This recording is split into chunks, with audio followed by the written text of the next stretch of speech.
પ્રણામ. માધવ વિદ્યાલયના ઓનલાઈન ટીચિંગમાં આપનું હાર્દિક સ્વાગત છે. વિદ્યાર્થી મિત્રો, આજે આપણે સ્ટાન્ડર્ડ 6માં ઇંગ્લિશ સબ્જેક્ટમાં યુનિટ 2 મો છોનો અભ્યાસ કરીશું.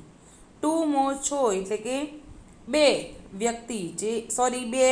પ્રાણીઓ જે છે, એટલે કે મોટું અને છોટું. મોટું એટલે કે હાથી છે અને છોટું એટલે કે ઉંદર. તો એની આપણને અહીંયા જે વાર્તા આપેલી છે એનો આપણે અહીંયા અભ્યાસ કરવાનો છે. તો અહીંયા આપણને એક્ટિવિટી 1 આપેલી છે કે કેલેન્ડરની મદદથી શિક્ષક આજની તેમજ પાછલા રવિવારની પોતાની દિનચર્યાની વિગતો કહેશે, તે સાંભળો. શિક્ષકની મદદથી તે રીતે પોતાની વિગતો કહો. હવે અહીંયા આપણને આપેલું છે તે રવિવારની એટલે કે પાછલા રવિવારની પોતાની દિનચર્યાની વિગતો અહીંયા કહેવાની છે કે ટુડે ઇઝ ખાલી જગ્યા. તો આજે કયો વાર છે? તો આજે આપણે અહીંયા જે વાર હોય કે આજે ફ્રાઈડે છે, તો આપણે અહીંયા શું લખીશું? FRI એટલે કે Friday. I am in this classroom today. આજે હું આ વર્ગખંડમાં છું. આઈ હેવ ખાલી જગ્યા ઓન માય ટેબલ. મારી પાસે મારા ટેબલ પર શું છે? તો તમે અહીંયા લખી શકો, અહીંયા જે ખાલી જગ્યા છે એમાં અ બુક. આઈ એમ બિઝી. હું વ્યસ્ત છું. હવે એવી રીતે આપણને આપેલું છે બીજો પેરેગ્રાફ. તો એમાં આપણે જોઈ શકીએ છીએ કે ઇટ વોઝ સન્ડે ખાલી જગ્યા ડેઝ એગો. તો આપણે ઉપરની ખાલી જગ્યામાં શું લખ્યું? તો આપણે ત્યાં ફ્રાઈડે લખ્યું. તો ફ્રાઈડેના કેટલા દિવસ પહેલાં રવિવાર હતો? તો it was Sunday 5 days ago. તો અહીંયા આપણે લખીશું FIVE 5 days ago.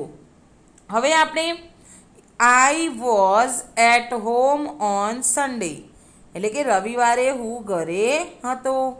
I had no notebooks. મારી જોડે કોઈ નોટ્સબુક ન હતી. I went to the library in the afternoon. બપોરના સમયે હું લાઇબ્રેરીમાં ગયો. આઈ હેડ ગેસ્ટ ઇન ધ ઇવનિંગ. અને સાંજના સમયે અમારા ઘરે મહેમાન આવ્યા હતા. હવે એક્ટિવિટી 2 આપણે જોઈશું. તો એક્ટિવિટી 2માં આપણને અહીંયા આપેલું છે કે અહીં બે ફકરાના વાક્યો ભેગા થઈ ગયા છે. તે વાક્યો સાંભળો અને વાંચો. વર્ગમાં ચર્ચા કરી બંને ફકરા છૂટા પાડો અને અલગ અલગ નોંધો. તો અહીંયા આપણને જે વાક્યો આપેલા છે એ આપણે અલગ અલગ પાડીને લખવાના છે. તો પાછળ આપણને જુઓ, આ ફકરાને આધારે નીચેના કોષ્ટકમાં ઉદાહરણ મુજબ વિગતો લખો. તો આપણને આપેલું છે નાવ અને 2 months ago. નાવ એટલે કે હાલ, જે ક્રિયા ચાલુ છે, અને બીજું આપેલું છે 2 months ago એટલે કે 2 મહિના પહેલાંની આપણને વાત કરેલ છે. એટલે કે વાક્ય શેમાં હશે? ભૂતકાળમાં હશે. હવે આપણે જોઈએ પેરેગ્રાફમાં. તો નાવવાળું જે વાક્ય હશે એમાં આપણે એન લખીશું, અને 2 months agoમાં જે આવશે વાક્ય એમાં આપણે લખીશું ટી. એટલે કે અહીંયા હું તમને ટીક કરું છું, પણ તમારે અહીંયા પાછળ આખું વાક્ય લખવાનું છે. અહીંયા હું તમને એક્ઝામ્પલ માટે ખાલી ટીક કરીને બતાવું છું કે આ વાક્ય શેમાં આવશે. તો ટુડે ઇઝ ક્રિસમસ. તો એ વાક્ય શેમાં આવશે? ટુડે ઇઝ ક્રિસમસ તો નાવમાં આવશે. તો એ વાક્ય આપણને પાછળ લખેલું જ છે કે સેલિબ્રેટિંગ ક્રિસમસ. અહીંયા આપણને આખું વાક્ય છે નાવ વી આર સેલિબ્રેટિંગ ક્રિસમસ. તો અમે ક્રિસમસની ઉજવણી કરી રહ્યા છીએ. તો એ વાક્ય આપણે નાવમાં લખવાનું છે. અહીંયા આપણને નાવનો ઉલ્લેખ પણ કરેલો છે, જોઈ શકીએ છીએ.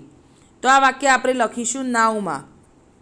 બિફોર 2 months એટલે કે 2 મહિના પહેલાં વી સેલિબ્રેટ દિવાળી. તો વી સેલિબ્રેટેડ દિવાળી. તો આ બિફોર વાળું જે વાક્ય છે એ આપણે 2 months ago એટલે કે 2 મહિના પહેલાં ઉજવ્યું હતું. તો એ વાક્ય આપણે લખીશું 2 months agoમાં. My sister Nancy is decorating the Xmas tree.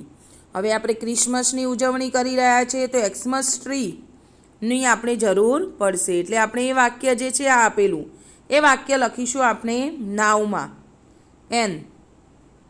My brother Darshil decorated our house for Diwali.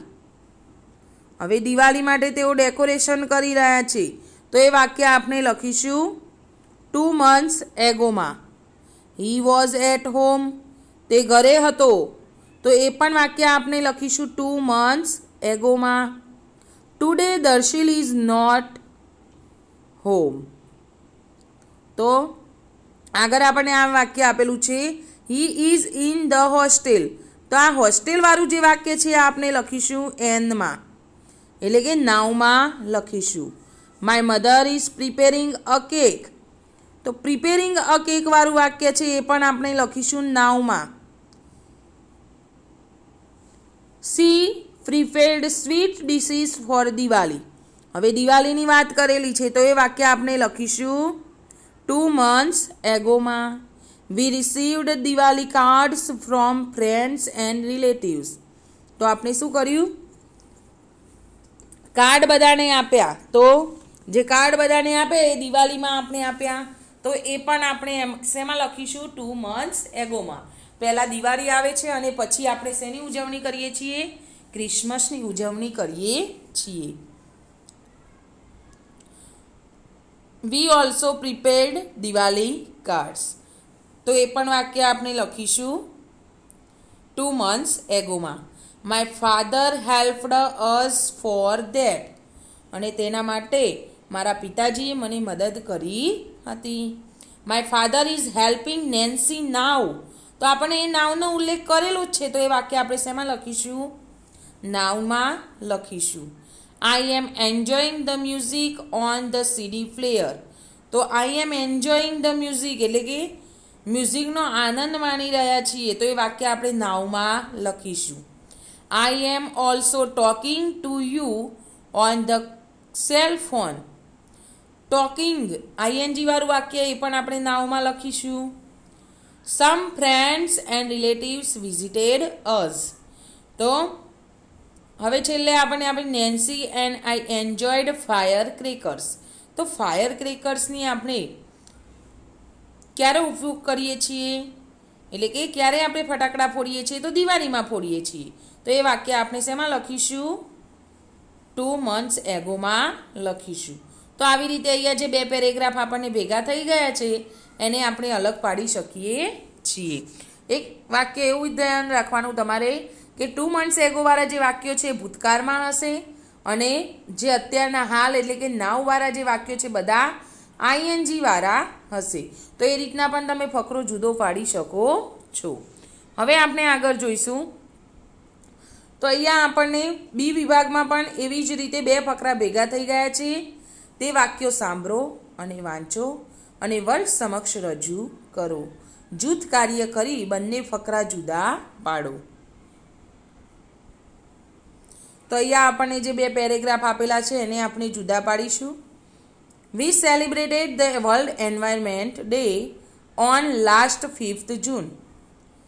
એટલે કે 5 જૂને એટલે કે ગઈ જે 5 જૂન ગઈ એ દિવસે આપણે વર્લ્ડ એન્વાયરમેન્ટ ડેનું ઉજવણી કરી હતી.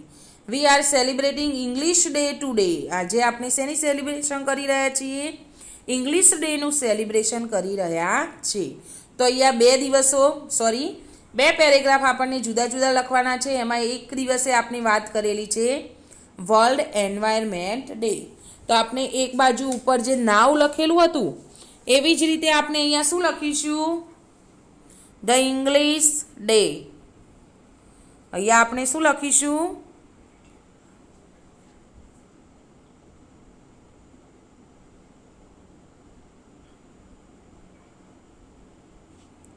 ધ